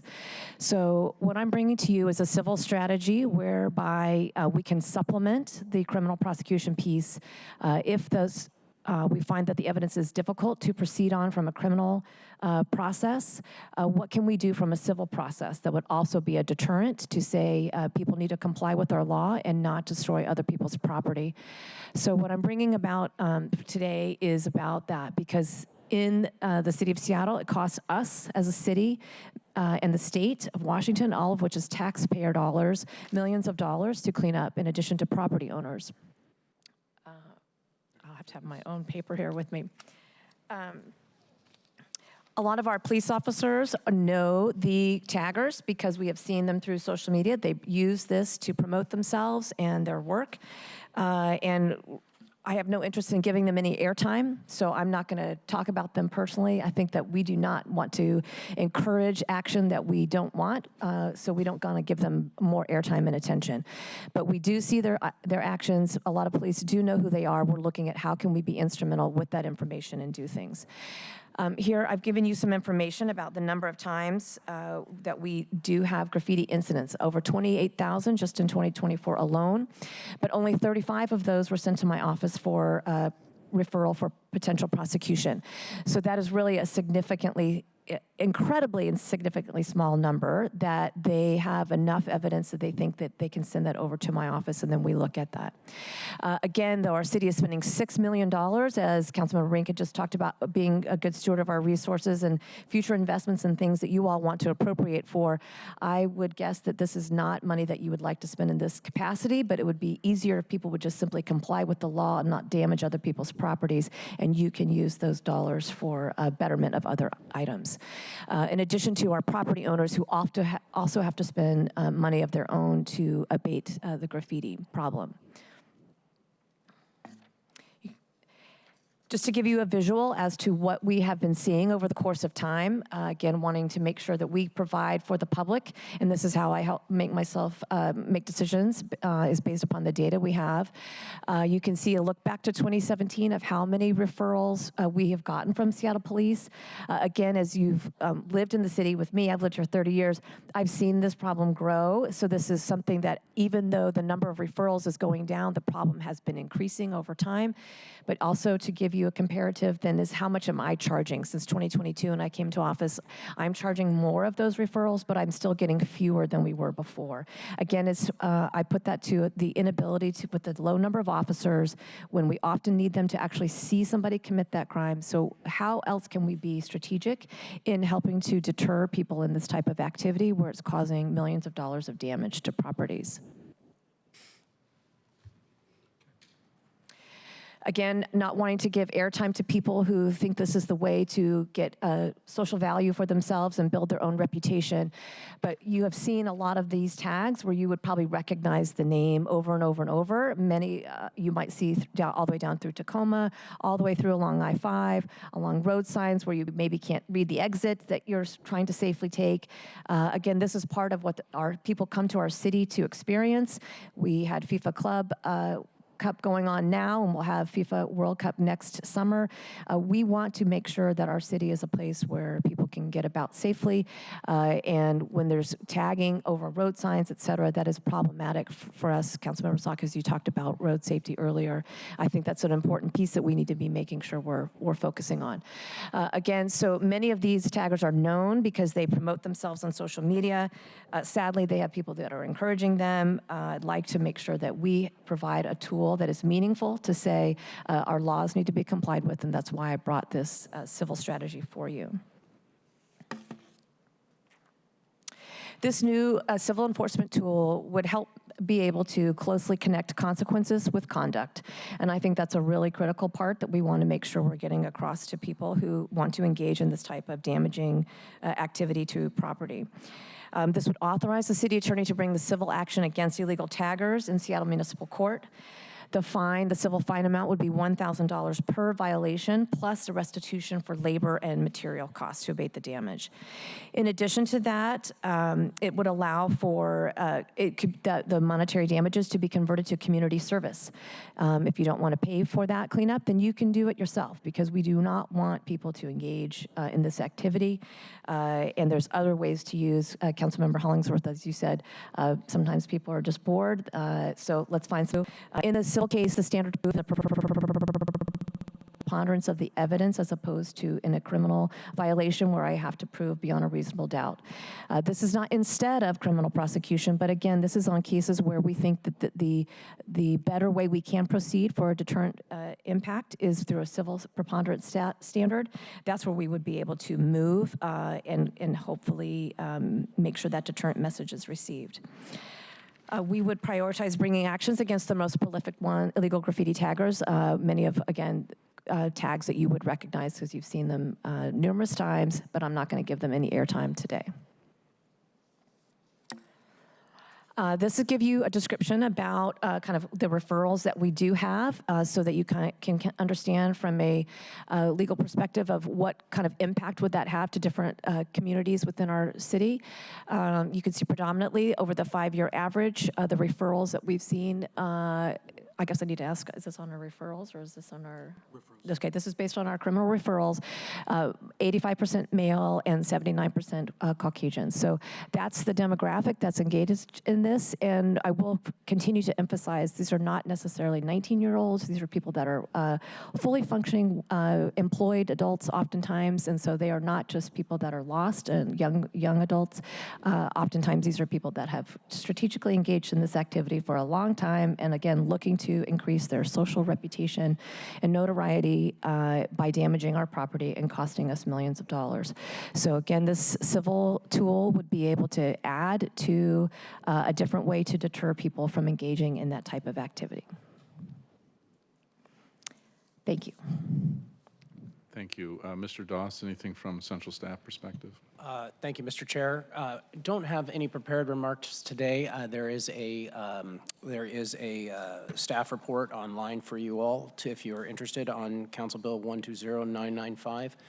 We'll note a couple things from the staff report, observations that council may wish to consider. And one is that this bill doesn't have any reporting requirements. If you all wish to see in the future how many cases the city attorney tried and the outcomes, restitution or penalties that were paid, that might be something that either you could add to the bill or via an amendment, or you could just ask the city attorney's office to report that during one of their annual reporting sessions. And the second thing that I would note is that the language that defines graffiti offenders says that it's any person or entity who applies illegal graffiti to public or private property or who assists or encourages another person or entity to do the same. Might recommend that you ask the city attorney, or maybe the city attorney would be willing to talk a little bit more about how that provision would work in court and who that provision is targeted at, and specifically thinking about the folks that encourage online graffiti. And that's all I have. Thank you, Mr. Doss. Looking at the clock still for questions, Vice Chair. Thank you, Chair, and thank you, City Attorney Davidson, Mr. Lindsay, Mr. Doss, for your presentation today. I read the central staff analysis, very, very helpful. I would hold it up here, but I've learned never hold up documents from one of my wiser colleagues. But I marked it up, dog-eared it, highlighted it, and very helpful. And also appreciate the presentation here. Also read the summary and fiscal note. My first question is, so I originally had a question about what's the anticipated net revenue we can expect to receive from this, and then I read further is that the city attorney doesn't expect there to be much. Same with the executive, much in the term with respect to net revenue that the city could potentially realize from this, which is understandable. That said, another aspect or feature of this bill is that it would authorize the conversion of fines and restitution into community service hours. And so I totally understand that, and it makes sense that we can expect not to receive much in terms of material fines and revenue from this. But we also, at the same time, need to be able to quantify, based off of the information we know today, what is the initial anticipated impact of this. So that said, on the one hand, we know probably fines, amounts, revenues received from the city perspective, de minimis. But how much in anticipated restitution and community service hours, roughly ballpark, could we potentially expect to see or be yielded from this bill in year one or over the next few years, or whatever period you think makes sense. But what's the estimated impact in terms of anticipated restitution and community service hours? Well, thank you, Councilmember Saka. I know this is a critical piece. I will say I'm not asking for additional budget for this specifically, so I just wanted to highlight that for other members as well. As you're talking about dollar amount, our civil enforcement section would do this work that they currently do for other things. And so, again, we would be focusing on the most prolific taggers that we have been able to identify. So that's not a large number, but it is, again, they do a lot of damage. And so that would be on a case-by-case basis, up to the individual if they want to just pay the fine amount, or if they would rather do the work as cleaning up. So that we would negotiate that. My attorneys would negotiate with their representation to do that. So it's probably difficult for me to forecast, given that an individual could choose between the two options available there. Thank you. I note on attachment 1 of the memo, summary of graffiti prosecution in Seattle, the graffiti charge rates are high, but generally above 50% over the last 4 or 5 years. But the disposition rate on another chart, outcomes, only 11% resulted in guilty pleas. So as I understand it, this would be intended to help provide another tool to address that. So based off the current referrals, charge rates, can you at least quantify, ballpark, what kind of, like, the volume of, the anticipated volume of those cases that you would try or pursue? Well, again, we only can act after we get information from the investigating authority, which in this case would be from police for criminal prosecution, and much of that data would be the ones that is used also for the civil piece. And so we are able to give you what we've been receiving, and hopefully that's increasing, again, from the investigatory work and in relation to the graffiti czar that the executive has as well. I'll probably have my deputy add some additional details if you want some additional pieces that I'm not able to speak to right now. Councilmember, most of the top 20 graffiti taggers in the city right now have been identified, so we know who they are. There may be outstanding misdemeanor and/or felony cases against them, but often those felony cases will be for a single incident where we know that they're responsible for dozens or even hundreds of graffiti tags around the city. We're not able to charge those other cases because they weren't caught in the act for those. And therefore, we can't prove those beyond a reasonable doubt. But as the city attorney said, we believe that we can bring a civil case for those because we can bring it under the preponderance of the evidence standard.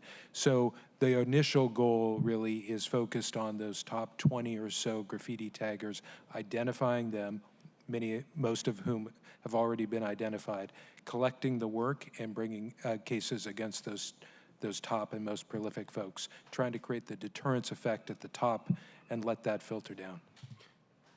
Thank you. Something, Councilmember, real quick. Yep, go ahead. Yeah, another thing to know is that when the city attorney's office talks about known offenders, the One Seattle graffiti team, the graffiti czar that the city attorney referred to a moment ago, when there are known taggers, when it is a high value damage that has been done, they will document their abatement activities. They'll clean it up, take pictures of it, and store that information such that when there's another tag done, they've got a documented history of a place and time and person, and they store that information and work with SPD, and they would work with the Seattle Attorney's Office to go after those folks.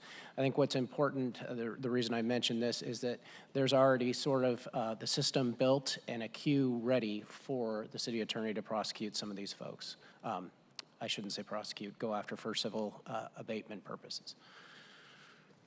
Thank you. And thank you for providing the demographics analysis of the people committing these offenses. It's important to understand as we devise solutions that address the need. So by my read of the demographics charts provided, it's overwhelmingly white men. which begs the question, from an age perspective, what are the demographics with respect to age? Presumably you wouldn't see juvenile cases because they don't go through your office or even our courts. But would still love to better understand the demographics from an age perspective. I heard there is one prolific 19-year-old potentially, but yeah, it would be good to better understand the age. So we have not, we did not, but will conduct the age analysis of the referrals. What I can say is we've focused and have focused a lot of attention, including helping the Seattle Police Department build felony cases, I think 17 major felony cases. A majority of those folks were not only white male, but in their 30s. And what the city attorney was saying earlier was that our experience is that many of these folks actually have jobs, they have resources, they have cars and condos and other things. They do this in part for building a social media reputation. And that was captured on, I think, slide 4, is a lot of this is about self-promotion online under their tagger names. And that's the subculture in which they are trying to thrive. Thank you. Would you be able to follow up with an analysis of age, of like the age demographics, similar to kind of how you did for Absolutely. this, and break it up however you think makes sense, 20 to 25, 30, like whatever, I don't know, but that would be helpful to understand. Absolutely. Thank you. Councilmember. Thank you. I have a question about pertaining to page 5 of the Central Staff Analysis Memo, a question where he's like, calls out, the council may consider asking the city attorney's office to elaborate on how this provision might work in court, and which is an important question, and actually would love to follow up offline, because in the interest of time, I want to get to one other question.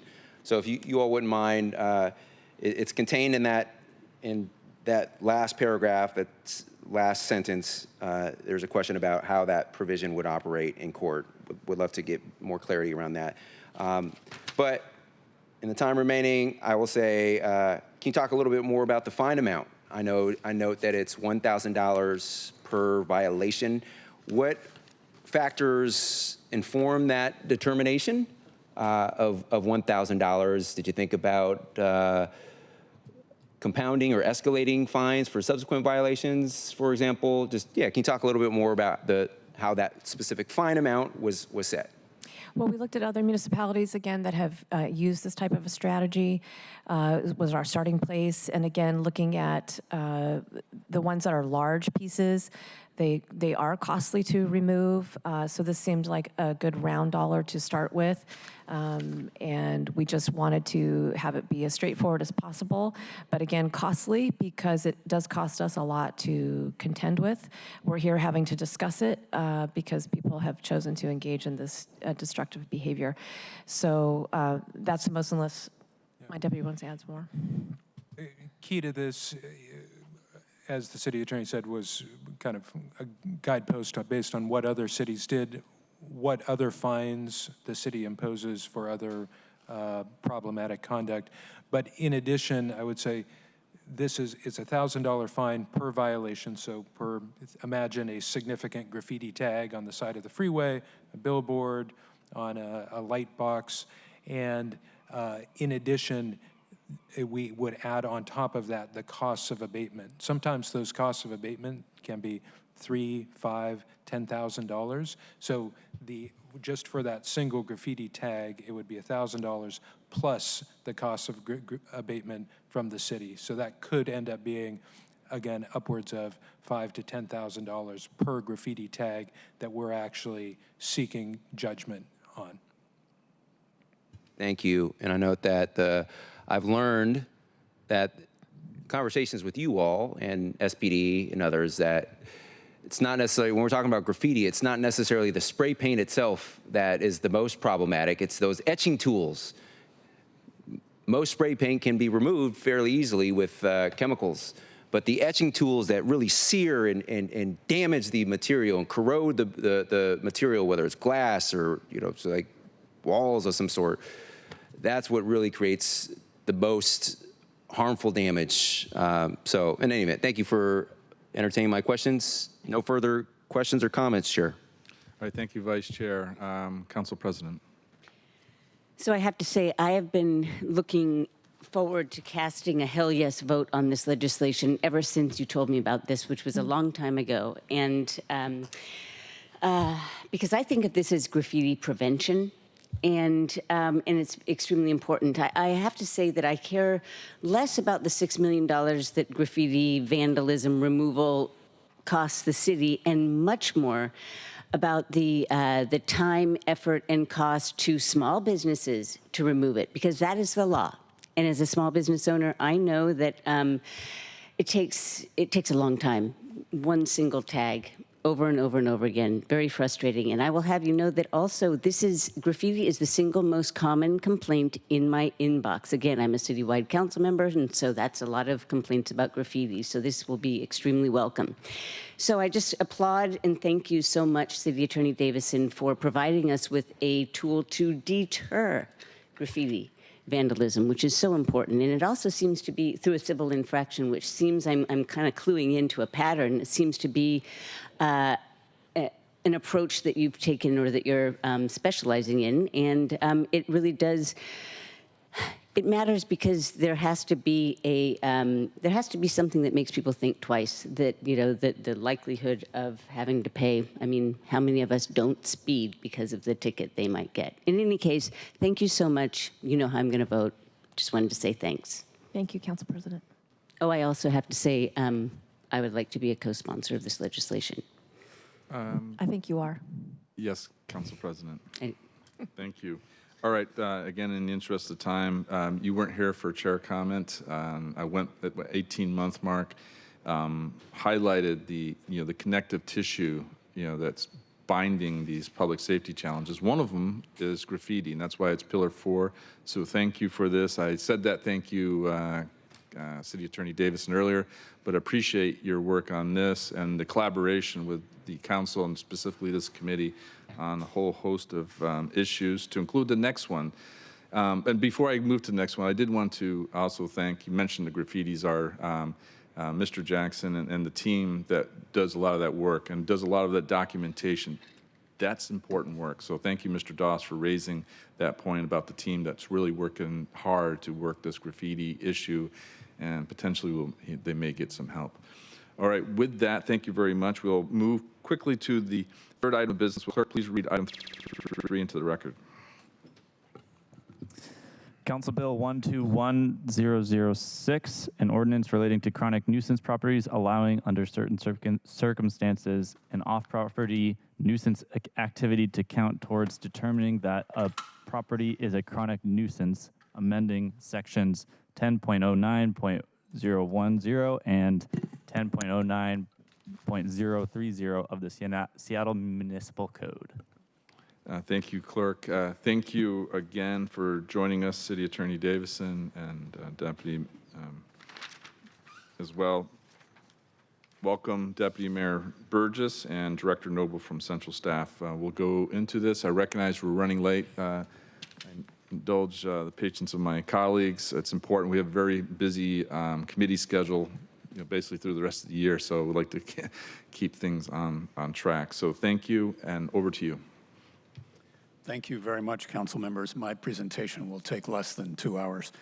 Thank you for letting us present to you this morning on the Chronic Nuisance Properties Ordinance, which was first adopted by the City Council back in 2009. In the 16 years since the ordinance has been in place, the city has used it 17 times. 7 of those uses against motels, 5 involved nightclubs, 3 were private homes, 1 apartment building, and 1 commercial event space. A property may be declared a chronic nuisance if 3 or more criminal nuisance activities occur in any 60-day window, or 7 or more in any 12-month period. There's one other category related to chronic nuisance involving drug trafficking and seeking judicial warrants that could also be used.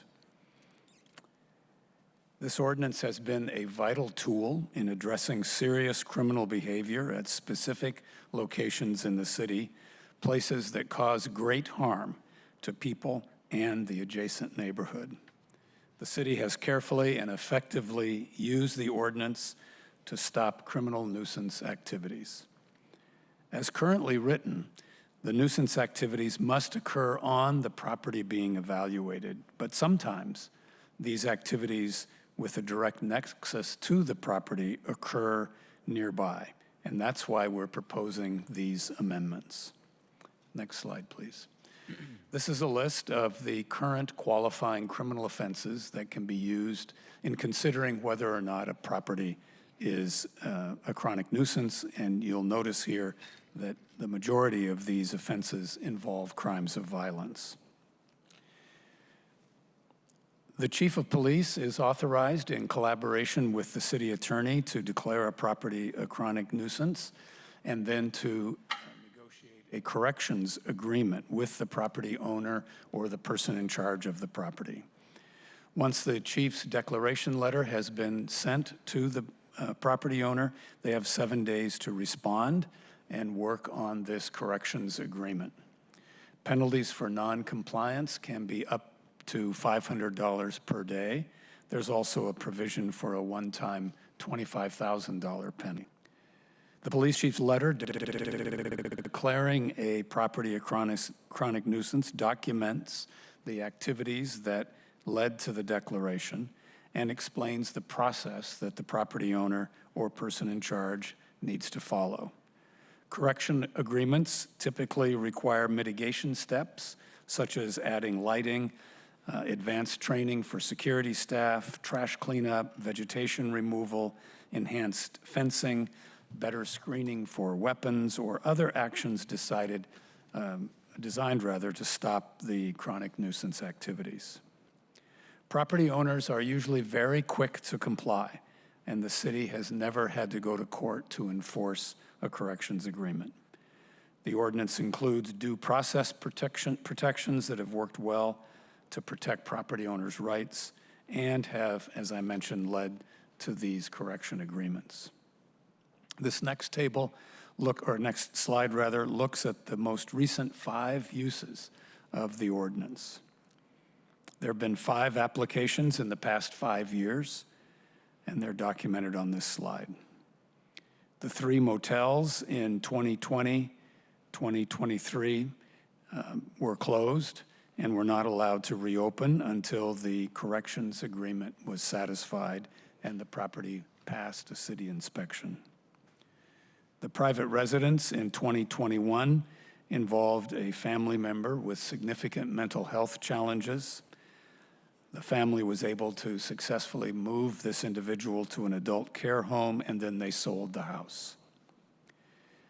The After Hours Club in April of this year was closed, and the owner informed the city that he would not reopen.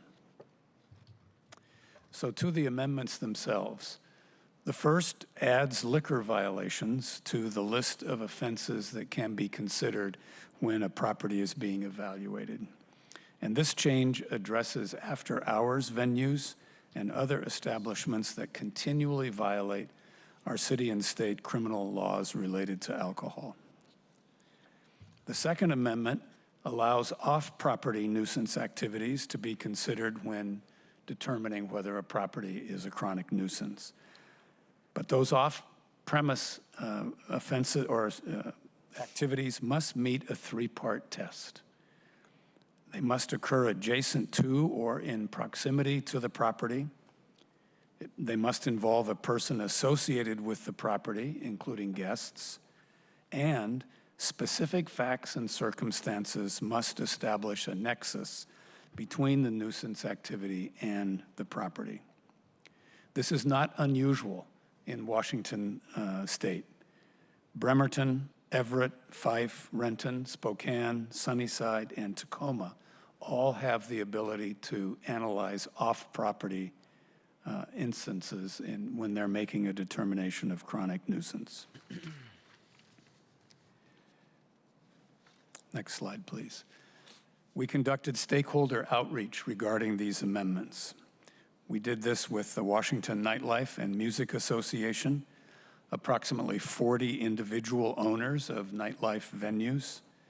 We held a Teams question and answer session with nightlife owners, and we engaged with business improvement areas, the Downtown Seattle Association, the Seattle Metro Chamber, and the GSBA.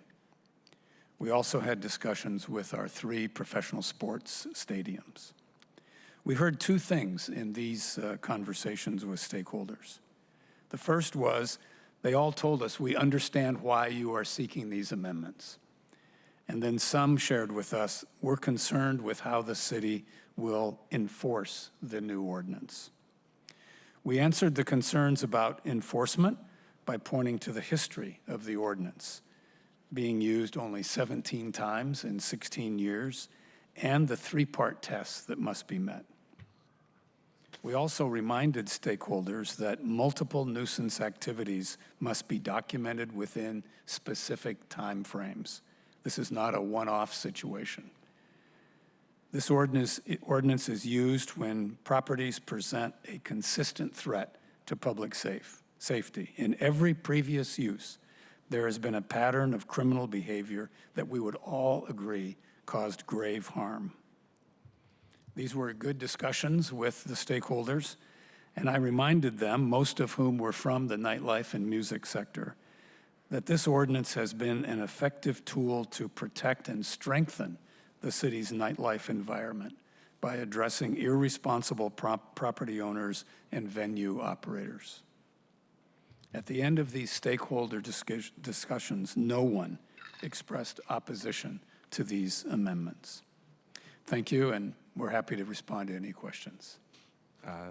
Thank you very much, Deputy Mayor. Central Staff Director Noble, anything to add? Not much. The memo I provided you offers a basic description as Deputy Mayor has regarding the status quo as things exist now, which, as described, allows the city to engage in a regulation for on-site activities. It does provide a fair amount of due process so that the chief can act, but after consulting with the city attorney, and ultimately the city attorney and a court are left as a way to enforce any of what the city is demanding.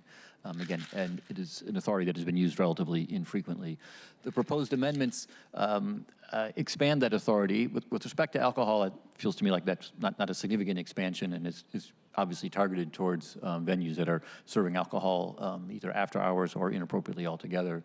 The expansion to offsite does represent a significant expansion of the city's authority. I think there's no question about that. And there really is a question of whether the due process measures that are in place are sufficient to balance the interests of the property owners and the interest of the public ultimately for public safety. So I'm happy to meet with any of you individually to discuss details. If you're seeking amendments, I'm happy to help with those as well. Thank you, Director Noble. Since you mentioned City Attorney, last word before any questions, City Attorney. Thank you, and thank you, Deputy Mayor Burgess, for that great presentation. I just will note that the last use of that was to close one of those after-hours venues where the double homicide was, and that was done in an expedient fashion because it was clear to do that, and we got that corrective agreement from that business owner as well as the property owner, and that is significant because it's related directly, as Councilmember Saka was talking earlier, about gun violence and how can we see a reduction in that. So to me, the expansion of the proximity piece there is really critical as we look to reduce gun violence, because sometimes we are unable to use this ordinance as is simply because the 30, 40, 50 gunshots happen in the parking lot outside of a venue, not directly in it or on its property premises. So that's a significant piece where we can look to be instrumental and support your work. Thank you, City Attorney Davison. We've just passed our standard 2-hour time, so maybe one question, and then we'll have the follow-up in our next meeting. Vice Chair.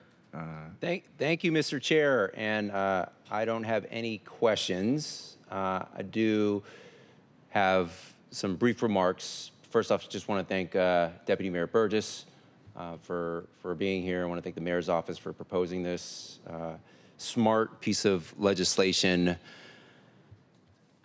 Last year, this council, in partnership with the mayor, we passed a transformative piece of legislation, the vacant building legislation, that, among other things, gave the fire chief greater power to take action against unsafe, dangerous vacant buildings to prevent fire hazards, save lives.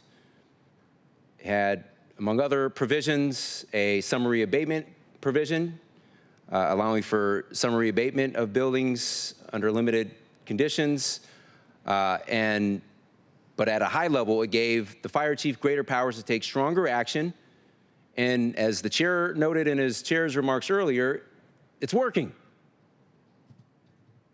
Even the threat of, hey, I'll wield this power if I have to, is compelled better cooperation and has helped incentivize better action from some of these property owners. So when we were able to do that last year, I got to thinking, I think there is an opportunity to take the next step and do a companion bill this year, pursuant to which we give the police chief greater powers to take action against certain nuisance properties. And I started taking initial preliminary steps, working with our central staff to explore this and explore the path to writing something up, produce my own legislation. I think this is an excellent idea. And I'm looking forward to working within this body to make it even better and even stronger if needed, but this is an excellent idea.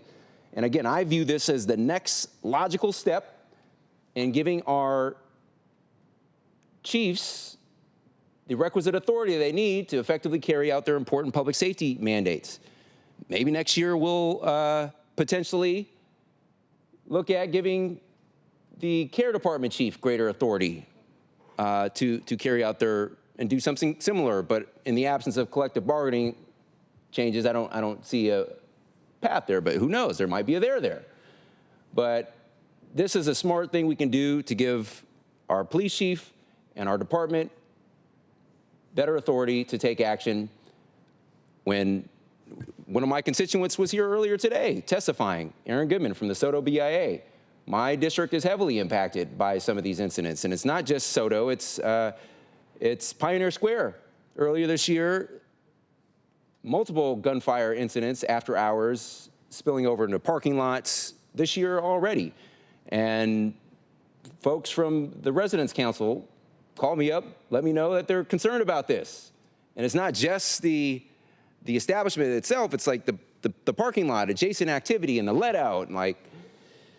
And then we know from your chart, Deputy Mayor, that it's, I think the primary use cases are commercial in nature, but it's not limited. There are some limited residence implementations that are possible, which we need as well. So, smart piece of legislation, and kudos to you by the way, Deputy Mayor, for including the other Washington cities that include similar provisions. You clearly know your audience. But all that is to say, Chair, because this was I had already started to undertake work to produce something similar, I would love and would ask to co-sponsor this legislation. Yes, Vice Chair. Thank you. Thank you, Mr. Chair. All right, Council President. Thank you, and I'm going to be fast, and you can take the answer offline. But I'm looking at the crimes that are that cause potentially a nuisance, chronic nuisance charge. You've got rape, homicide, drug trafficking, weapons, etc. My question is smaller level drug dealing, illegal drug consumption, assault, and just general harassment enough to trigger something like this? Does the area where this in the city where this is occurring get factored into the nuisance level? I'm thinking, of course, of McDonald's on our 50-yard line of downtown, and I have no idea why it's there. Could it just be a function of transit patterns or whatever? But I am, in my mind, trying to get a sense of the gravity of things that are happening inside or around the business to trigger this. Drug violations, drug crimes certainly would qualify here. Whether or not, I mean, I don't think we're prepared to talk about a specific location. Not to pick on one business, but I mean, just it seems like a level down from some of these crimes here. So I'm just, why don't you just answer me later? Okay. Okay. Okay, thank you, Council President. Councilmember Hollingsworth. I don't have any questions, Chair. Thank you. All right, great. Thank you. No questions for me because we have time, but I will just say, kind of along the lines of Vice Chair, when we put the strategic framework plan together, Pillar 2, fixing ordinances, this has been in the back of my mind for 10 years. As you know, Deputy Mayor, from my experience in Queen Anne working issues, I got a perfect example, hotel, motel, so thank you. Thank you for the collaboration. Again, this is good governance. This is the executive. Deputy Mayor, thank you very much. The judicial branch, thank you, City Attorney, working with us, you know, members of this committee and in extension, the council. It is very important. By doing nothing, that just goes to the permissive environment. I will add, based on my experience, not just with the one example in my mind, but others, that couple things. One is once you have a drug market, you then have a stolen goods market. Oftentimes, stolen good markets are part of these locations as well. I just note that. To the Director Noble's point about due diligence and then the due process, I think we will show that there is a clear and enduring nexus between these properties, and that's something that's been coming to me from various people, and that will be shown, and then I appreciate the outreach that you've done on that. And then the one last challenge, and maybe this won't be it, but I think this often comes up, and this is a challenge for the city generally, is that, you know, in the example that it's in my mind, the Queen Anne example that I have, the issue of absent landlords or property owners. And so hopefully this will help in that realm too, because this is a challenge. And I think just to close that the example that we have with our vacant buildings abatement bill, the dangerous buildings, is a great example for us. And I appreciate everyone coming forward to us. And I was about to go to adjournment, but Vice Chair, super quick. Yeah, thank you, Mr. Chair. I just wanted, like, as I had noted earlier, I had already started to undertake legislative work to eventually launch my own piece of legislation that would effectively have been council generated as opposed to executive generated. But the executive beat me to the punch, which is terrific. But I also just want to note and call out that I worked with the city attorney to earlier this year to better understand the landscape of this. As we know, you don't just launch legislation. There's a minimum bar of work that goes into it ahead of time, and part of that is understanding the legal landscape, the operational landscape, like stakeholder involvement. There's a lot of moving parts, and that's just the tip of the iceberg, so to speak, of what's involved. But I just want to acknowledge and say thank you for the collaboration from City Attorney Davidson on helping me better understand this issue earlier this year. No doubt you advised the executive as well, but appreciate the partnership. Thank you, Mr. Chair. Thank you, Vice Chair. Absolutely, this is what the committee does. We work early and often. This is not by accident. So with that, we have reached the end of today's meeting agenda. If there's any further business to come before the committee before we adjourn. Chair Kittle.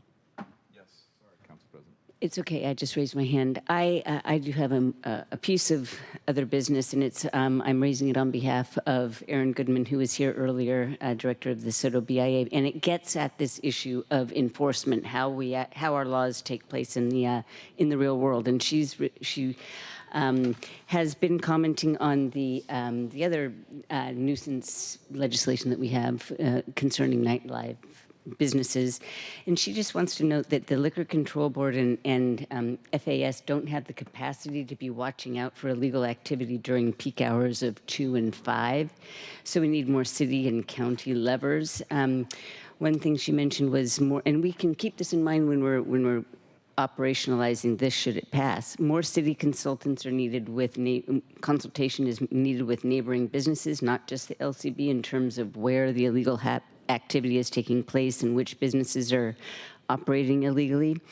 Neighboring businesses are boots on the ground and can be an asset to the city. And then finally, more conversations could be taking place with landlords regarding appropriate permits and following the laws. In good faith, landlords can be great partners too. Thank you, Council President. Yes, Ms. Goodman from the SOTA BIA is right. But that goes to the point earlier. It kind of went to my bridging point. It's about working with the executive to put these pieces in place. And we're doing that, starting with recruitment, those pieces, working with Fire Chief on the vacant buildings, the street racing, across the board that we're doing this, particularly with the technology pieces that are coming online. And you make a good point, actually, Ms. Goodman makes a good point. There's also these pieces too, like the after-hours establishments. There's some growing pains, if you will, or just putting things in place. And we'll definitely be following up, because this is all about keeping the pressure up, keeping the press on, and sometimes that's working with our colleagues in other parts of government to ensure that these pieces of legislation are doing what they're intended. So thank you very much. Thank you, City Attorney Davison. Really appreciate you coming. Thank you. Thank you, Deputy Mayor Burgess and Director Noble. And thank you, colleagues, for an extra 15 minutes. Thank you very much. We are adjourned.